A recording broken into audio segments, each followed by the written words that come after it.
grand-père du père de mon père enseigne que si tu ne sais pas, et tu sais que tu ne sais pas, un jour, tu sauras. Mais si tu ne sais pas, et tu ne sais pas que tu ne sais pas,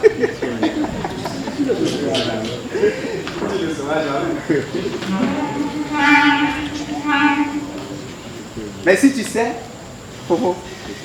si tu sais, fais-le savoir. Car celui qui sait qu'il sait. Et fait savoir qu'il ne sait pas. Finit par ne rien savoir. Alors que celui qui sait qu'il sait. Et fait savoir qu'il sait davantage.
Mesdames et messieurs, bonsoir.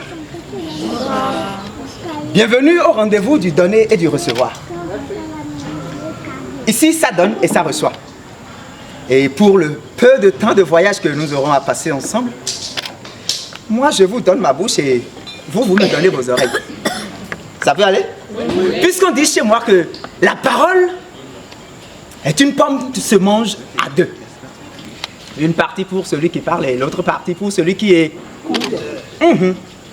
Et donc, pour m'assurer que nous allons rester vraiment ensemble pour ce voyage, puisque c'est vous le carburant de ce voyage, on dit aussi que la parole est comme de l'eau. Une fois versée, elle ne peut être ramassée. Donc, pour bouger ensemble, vous répondez simplement ZA lorsque je vais dire Aziz. Est-ce que ça peut aller? Puisque nous allons appeler Aziza, le père de l'inspiration créatrice, pour rester avec nous. Aziz! ZA! Non, c'est un ZA énergique, dynamique et pragmatique. Aziz! ZA! Il reste encore un peu. On va voir ceux qui sont ici. Aziz! ZA! Aziz! ZA! Vous avez évalué le niveau du décibel? Ok. Aziz! ZA! On va comparer. Aziz! ZA! Agbete. Azizi! ZA! Wow. Aziz! ZA! Azizi! ZA! Azizi! ZA! Azizi! ZA! Azizi! ZA!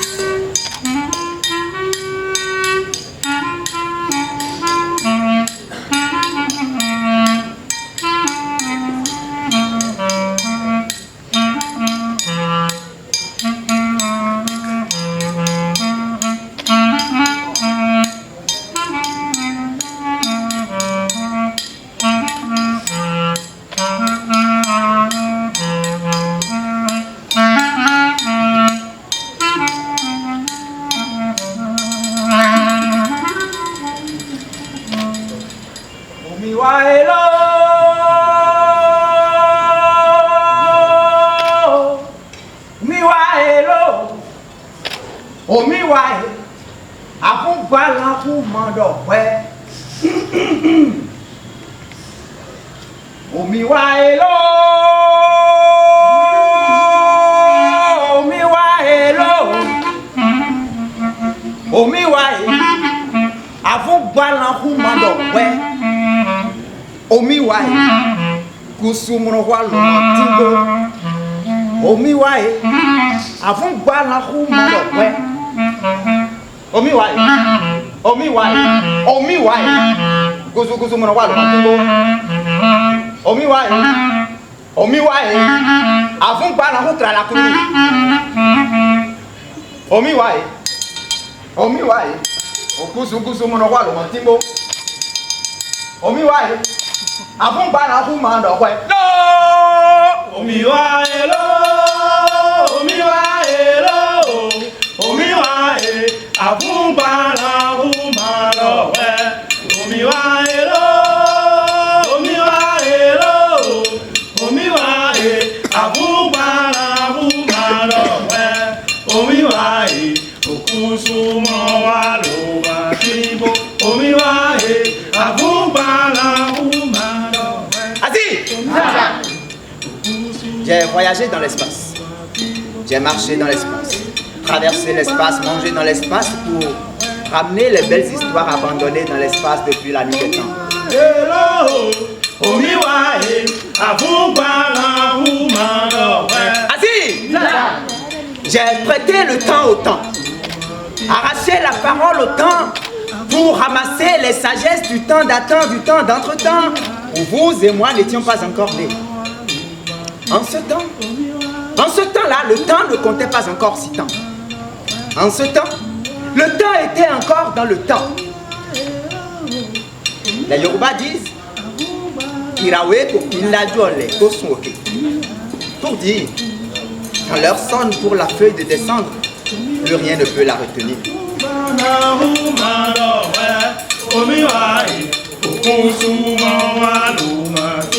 Assis!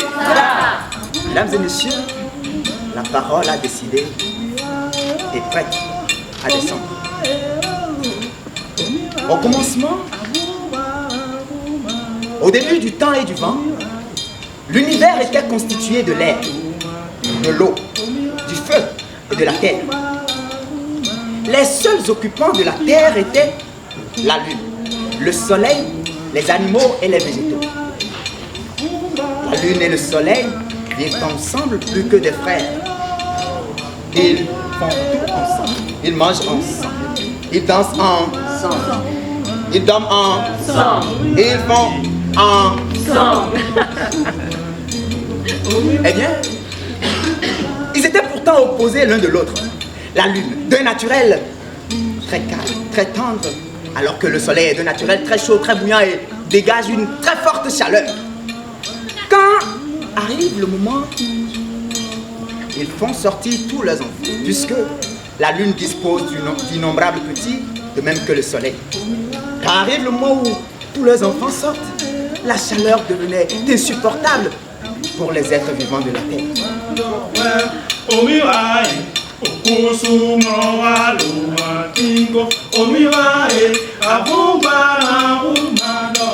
Assis! Assis! Un jour, le soleil et la lune ont eu pitié des animaux et végétaux de la terre. Ils décident alors de trouver une solution pour soulager ces êtres. Demain, à la première heure, je pense que l'idéal serait que nous nous débarrassions de tous nos enfants. Ainsi, il ne restera que nous deux comme au commencement de la terre.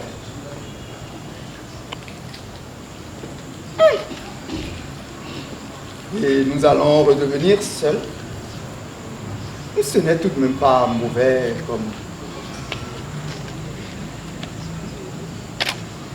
idéal pour sauver ces êtres. Assis! Voilà ce que se sont conclus nos deux compagnons.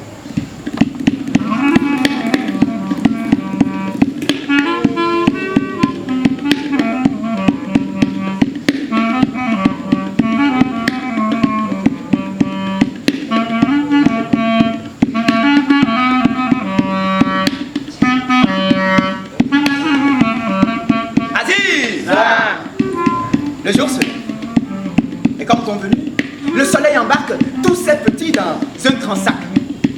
La lune, elle, en fait deux. Un sac contenant ses petits et l'autre contenant des cailloux.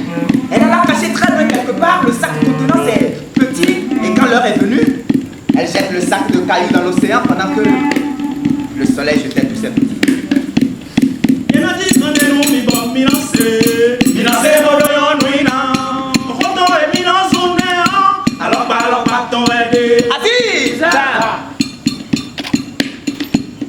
L'arrière-grand-père du grand-père du père de mon père a l'habitude de dire: Fiston, si un ami te trahit, pardonne-le. Ce n'est pas sa faute.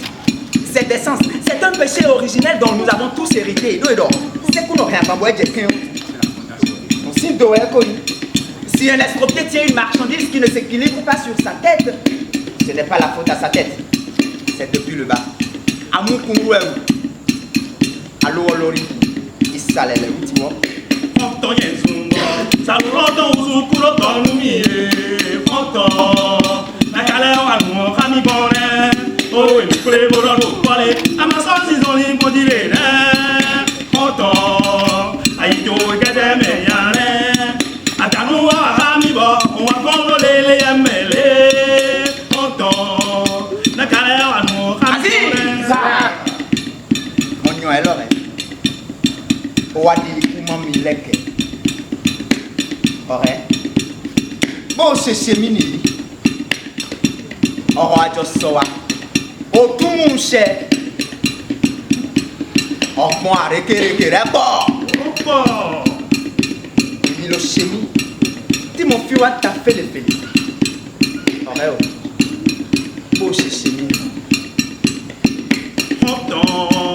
Saluroto je yeye. Fonto, nakale wa mo kami bone. Fonto, saluroto je yege. Fonto, nakale wa mo kami bone. Assis! Assis! Assis! Le soir est venu et la lune fait apparaître tous ses enfants à la grande surprise du soleil. Irrité, se sentant trahi, profondément déçu, le soleil se rue sur la lune et un combat éclate. Le combat dure des jours, des nuits, des jours, des nuits, des jours, des jours et des nuits. Les herbes, les arbres, les animaux qui ont été témoins de ce combat n'ont pu survivre. Même la partie de la terre qui a accueilli ce combat ne peut le décrire. Ce combat dura 359 jours, 23 heures, 59 minutes et à la 60e seconde, un long cri strident se fait entendre dans les entrailles du lieu de combat au fin fond de la terre.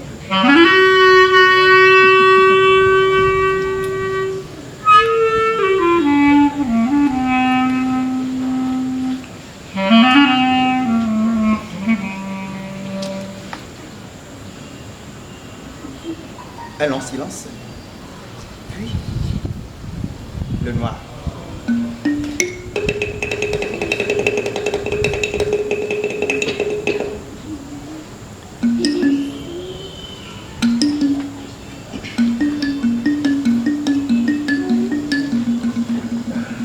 Au retour de la lumière,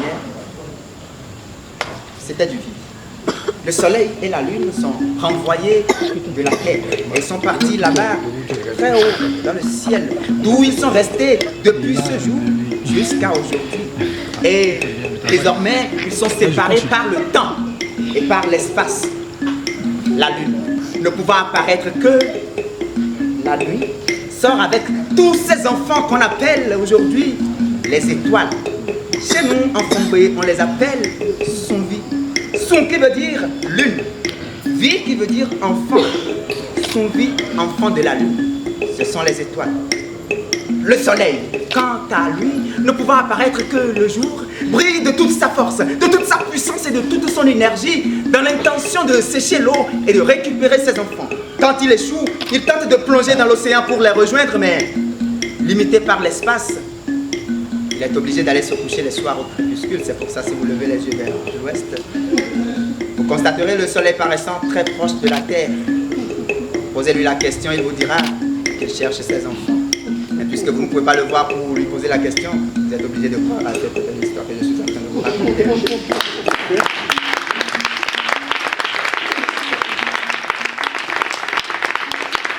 Assis!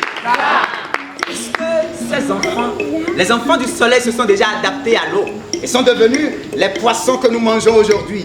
Chez moi, en Fongoué, on les appelle Wévi. Oui, qui veut dire soleil. Vi qui veut dire enfant. Enfants du soleil, ce sont les poissons que nous mangeons. Et ils sont heureux dans l'océan, ils sont heureux dans l'eau. Tout comme nous autres, nous sommes heureux de les avoir dans notre plat, sous forme braisée, sous forme frit ou... C'est du ressort. Du ressort que nous adorons avec un peu de piment, un peu de d'oignon haché, deux boules d'acassa et puis la fête des veines. Alors si vous aimez ça, si vous en avez déjà goûté, alors faites comme ça. Ah. Donc vous aimez du ressort, quoi. Vous en avez déjà mangé. Et vous adorez. Ah, j'imagine.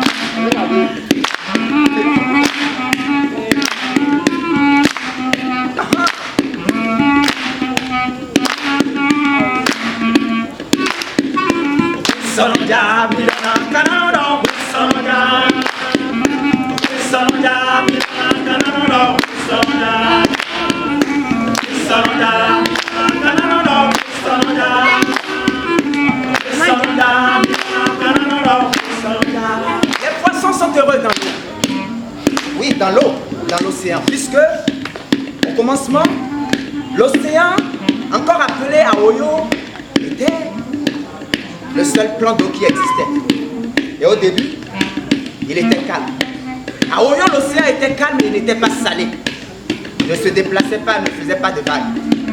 Un jour, à Oyo, l'océan est allé voir Dieu Maou Allah Attaque au Kolabisegolissa, le Père Créateur, et lui dit de bien vouloir l'aider puisque, étant seul, il s'ennuie. Dieu Maou, dans toute sa plénitude, divise Aoyo l'océan en deux, créant ainsi deux entités. Une entité féminine appelée Oku, la mer qui est salée, et une entité masculine appelée Aoyo l'océan, et lui avait doté d'une capacité de déplacement. Eh bien, les deux étaient séparés par une portion de terre. Les jours passent. Les jours passent et Aoyo l'océan ne voyait toujours pas satisfaction, puisque, dit-il, séparé par la terre, il n'arrivait pas à jouir de sa compagne. Alors, il s'exerçait tous les jours et se déplaçait, se cognait contre la portion de terre qui le séparait de Oku, la mer. C'est ainsi qu'un jour, la barrière se brise et Oku, la mer, se mélange à Oyo l'océan. La mer salée se mélange à Oyo l'océan, se déplace et ça a donné ce que nous voyons aujourd'hui, qui a la capacité de se déplacer en faisant des vagues et qui est salé. Pendant cet exercice, les gouttes d'eau qui se sont échappées ont créé de part et d'autre le lac, la lagune, le fleuve, la rivière. Et nous avons Aoyo l'océan, la mer ou Oku. Ce n'est pas un abus de langage.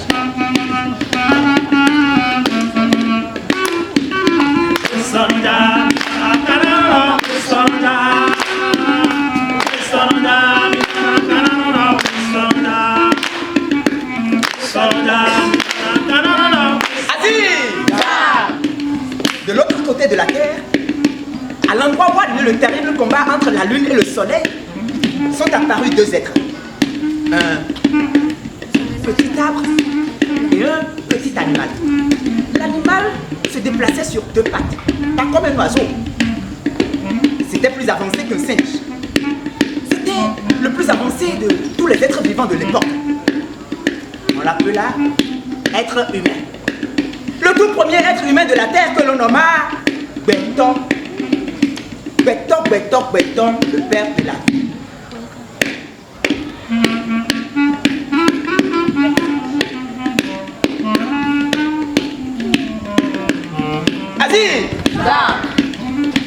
Le petit arbre, c'est Betty, l'arbre de vie. Betty, l'arbre de vie, était doté de la capacité de guérir toutes sortes de maladies. Betty avait la capacité de trouver des solutions à tout type de problèmes. Betty, c'est ce merveilleux arbre de vie arbre magique. L'histoire raconte que Betty et Bector ont vécu heureux avec les animaux et les autres êtres végétaux. Et les jours passent. Les nuits aussi passent. Une semaine. Non, je n'entends pas. Une semaine. 2 semaines aussi. 3 semaines. 4 semaines. 1 mois. 2 mois. 3, 4, 5. 1 an. 2 ans. 3 ans, 4 ans, 5 ans aussi. Une dizaine d'années passent, des dizaines d'années passent et Bector grandit. Il grandit et se multiplie. Il se multiplie et se répand sur la terre entière, du nord au sud, de l'est à l'ouest. Bector, les humains ont peuplé la terre comme vous avez peuplé le centre culturel Wadada aujourd'hui. Bector était partout. C'est ainsi que le royaume de Fettomé est né.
Ici, à Fettomé, on ne touche pas aux plantes. Ici, à Fettomé, on ne tue pas d'animaux, mais on mange de la viande. Ici, à Fettomé, on ne touche pas aux plantes, mais on mange des fruits, des légumes, du maïs, du haricot et tous les céréales. Pourtant, personne ne va au champ.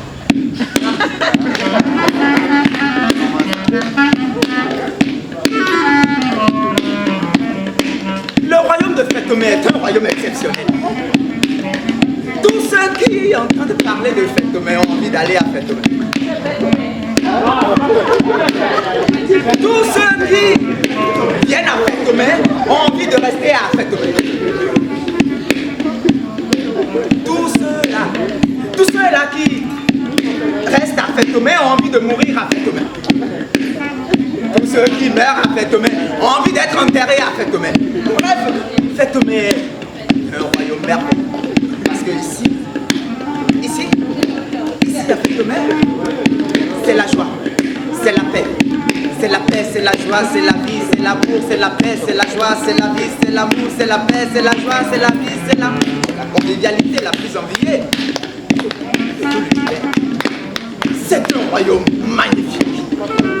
Lansouk Bector est le père de la communauté des humains de Fettomé. Lui, il a 2 enfants. Lui envie sa fille et l'envie son garçon. Tous les deux, avec leur père, ils aiment se reposer à l'ombre de Betty, l'arbre de vie, qui était devenu grand avec l'immense ouvrage. Tous les 3, ils jouissent de la plénitude de ce merveilleux arbre de vie.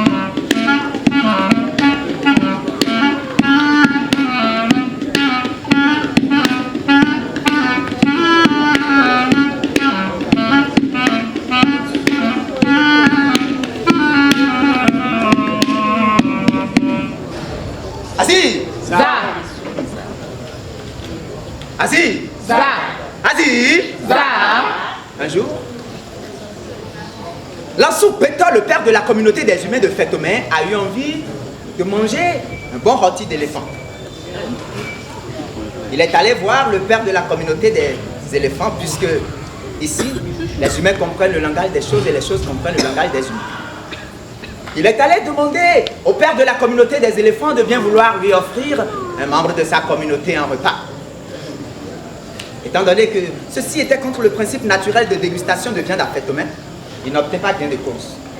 Puisqu'ici, on ne mange pas de la viande parce qu'on en a envie. On en mange parce qu'il le faut, parce que c'est nécessaire et quand il le faut, la nature elle-même prend ses dispositions pour vous l'offrir. Mais Lansou Beto, obstiné à satisfaire son envie, va se faire fabriquer des outils et se met à poursuivre les jeunes éléphants. Les éléphants courent à gauche, Lansou court à gauche. Les éléphants courent à droite, Lansou court à droite. Dans la fougue de son action, Lansou vise et tire. Sa lance traverse la buisson et atteint un jeune éléphant en plein cœur qui s'écroule.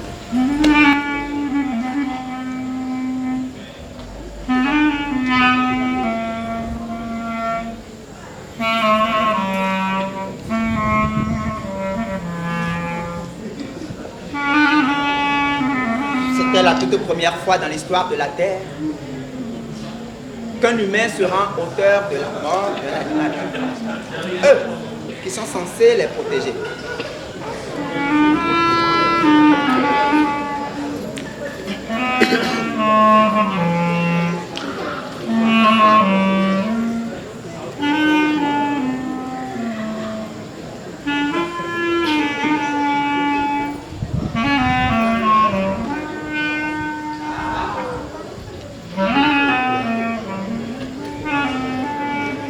Aziz! La panique. La panique s'empare de tous les animaux. Mammifères, volailles, amphibiens, batraciens, mollusques et même les insectes ne voyaient plus leur vie en sécurité au sein de la communauté des humains. Qui de voler loin dans le ciel, qui de s'enfoncer au fin fond de l'eau ou de se retirer dans les grottes ou encore à la cime des hauts arbres. La vie a fait se métamorphose. Les autres humains, ayant dégusté le plaisir que procure le fait de manger ce que l'on veut, quand on veut et comme on veut, sont allés à l'école de Lansou Beto pour apprendre à chasser les animaux qu'ils voulaient manger. C'est ainsi que les premiers chasseurs sont nés. Et la guerre contre les animaux devenait de plus en plus rude au fil des ans. Plus les humains chassent, plus les animaux se retirent, créant ainsi des forêts et des savanes d'animaux loin de la communauté des humains. Plus la chasse progresse, plus les humains sollicitent les plantes, lesquelles sont utilisées en mixture, d'autres coupées pour servir à fabriquer des armes, ceci sans un minimum de soins adressés aux plantes. Cette surexploitation, ne favorisant pas le développement des plantes qui sont restées au sein de la communauté des humains, ces dernières ont commencé par disparaître, laissant progressivement les humains sans abri.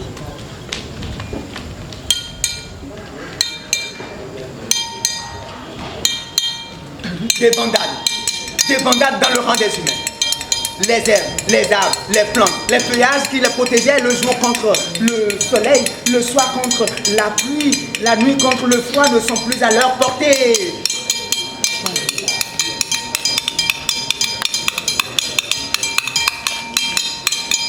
Aziz! Il faut bien trouver une solution. Une grande réunion de toute la communauté des humains de Faîtomè est annoncée. Du plus petit au plus grand. Du plus ancien au tout nouveau. Personne ne voulait rater cette grande rencontre. Même ceux qui sont encore dans le ventre de leur mère ou encore en projet dans le liquide séminal de leur père étaient tous au rendez-vous. C'est votre histoire ou bien c'est mon histoire?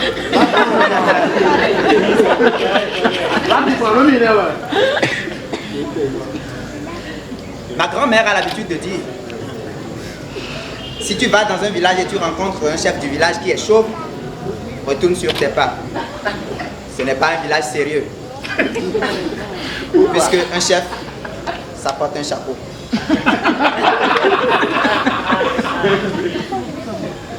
Elle m'a dit aussi que lorsque vous cognez la tête contre une cruche qui sonne creux, ne devinez pas tout de suite que la cruche est vide.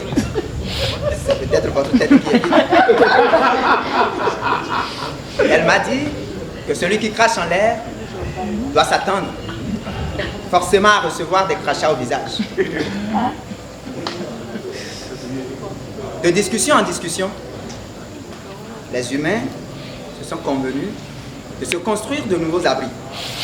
Et que pour la survie, chaque communauté devait s'organiser en chasseur, en cueilleur ou en cultivateur, selon sa capacité. Aussitôt dit, aussitôt fait.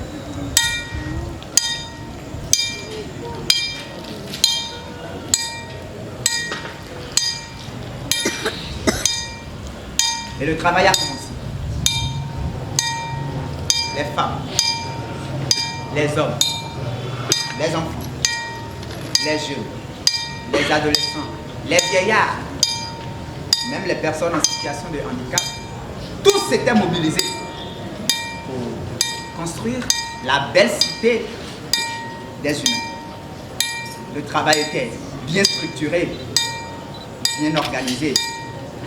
Ça se suivait à la chaîne.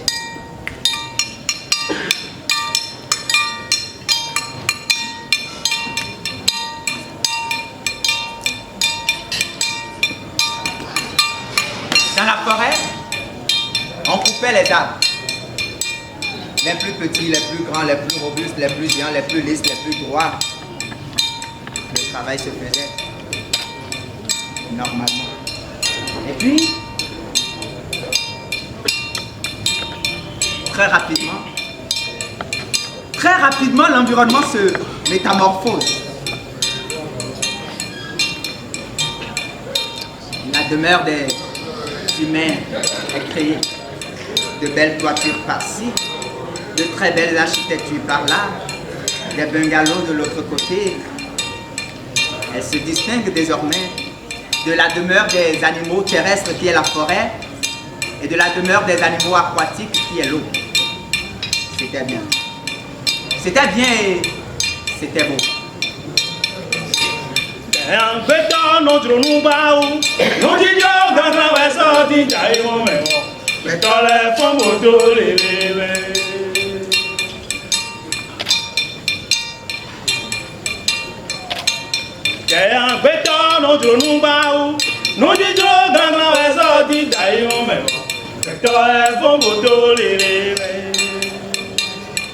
Ma chanson dit, si tel que tu es ne te convient pas, je sais qu'il y a des gens qui comprennent ça.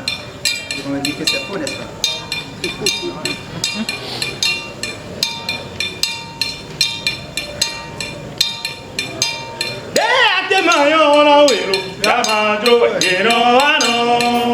projet de construction, était-ce vraiment utile, était-ce vraiment opportun pour l'humanité?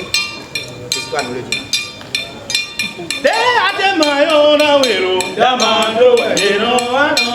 Si tel que tu es ne te convient pas, c'est pire que tu ne souhaites pas que tu deviennes. À peine avait-il fini les constructions que Lambi, le seul garçon de Lansou Béton, tombe malade. On envoie chercher les guérisseurs, les tradithérapeutes, les médecins les plus réputés du monde entier, mais aucun remède ne parvient à guérir Lambi et Lambi Lambi.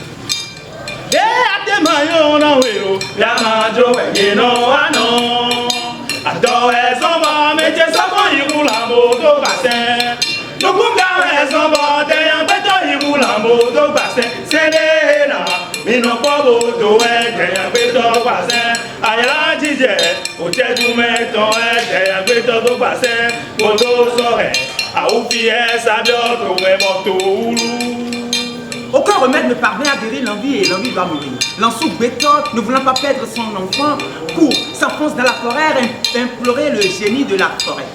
Le génie, en réponse, lui montre une route, lui indique un arbre et lui dit, cueille les feuilles de cet arbre et triture-les. Donne 2 gouttes à ton enfant, mets le reste sur sa fontanelle, il guérit. Lansou Béton suit la route indiquée, arrive à l'endroit recommandé, retrouve le tronc d'arbre, tourne autour de ce tronc d'arbre, mais ne voit pas de feuilles, puisque il s'agissait de bâtir l'arbre de vie qui est déjà coupé pour la construction. Plus de solution, l'envie, son fils bien-aimé meurt.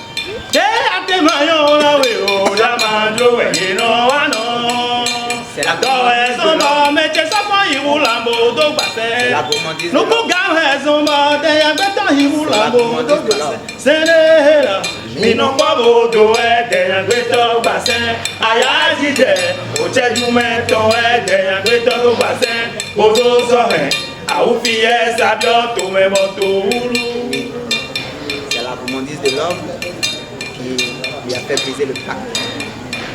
C'est l'ambition de mesurer le plaisir de quelques instants qui ont poussé l'homme à manquer à son âme et induire le monde dans ce désastre depuis ce temps.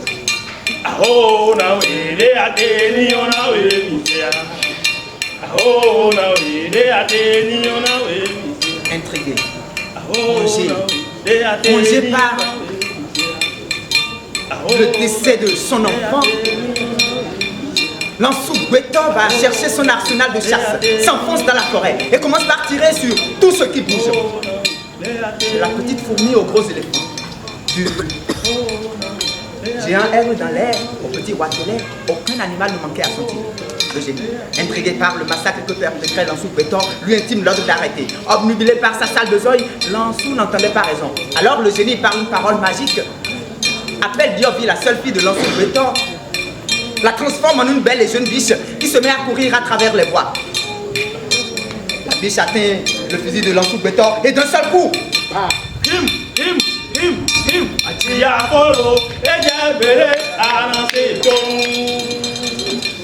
la balle atteint la biche au thorax, traverse ses viscères, la transperce par le dos. Avant de tomber, la biche se transforme en une belle et jeune fille. Chose curieuse, il s'en approche et se rend à l'évidence. C'était sa fille. Ils font en larmes.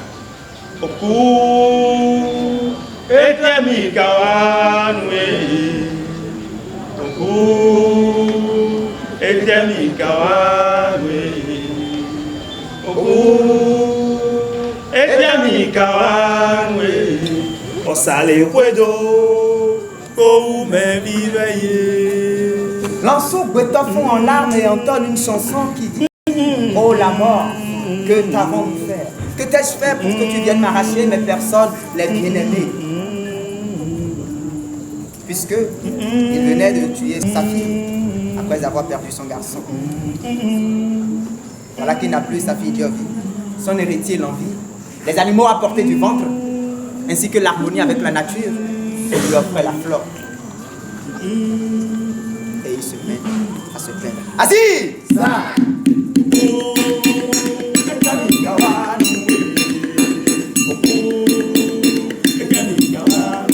Oh la mort, que t'ai-je fait?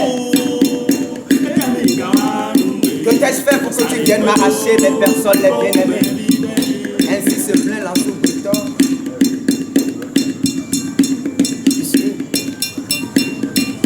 C'est son ambition démesurée qui lui ont fait perdre ces personnes les bien-aimées. Il se met à se plaindre et à demander: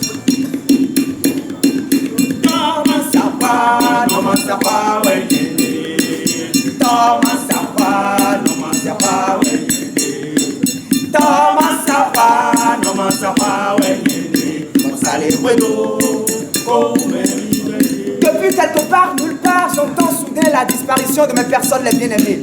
Depuis un espace lointain, la mort vient m'arracher mes personnes les bien-aimées. Je demande à la mort: qu'ai-je fait pour mériter ce sort?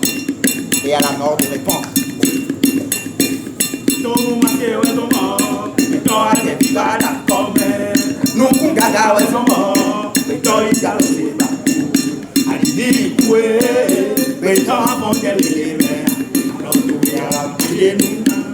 la mort lui répond et lui dit: c'est ton ambition démesurée qui t'a fait perdre tes personnes les bien-aimées. C'est ton envie de te satisfaire à tout bout de champ qui t'a fait perdre tes personnes les bien-aimées. Et aujourd'hui que tu as tout perdu, tu te mets à te plaindre. Non, tu n'as à te plaindre à personne, puisque c'est de ta propre main que tu as creusé ta propre tombe.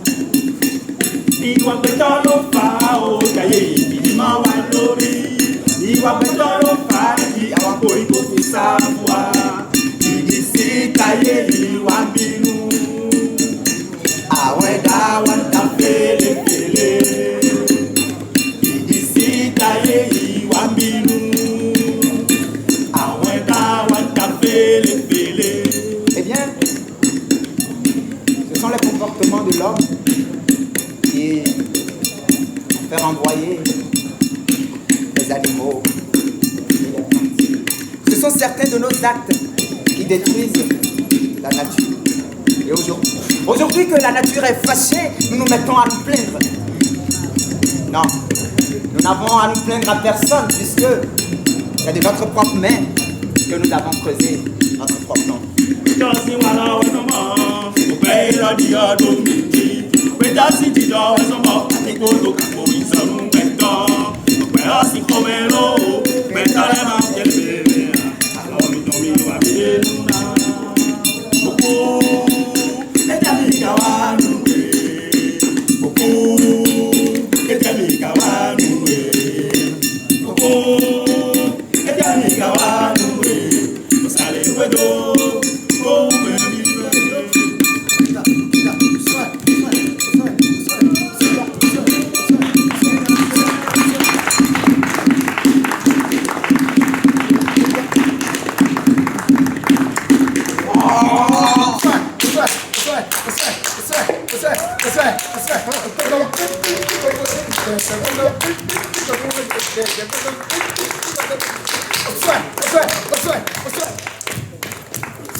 Les plantes et les animaux se sont séparés des humains.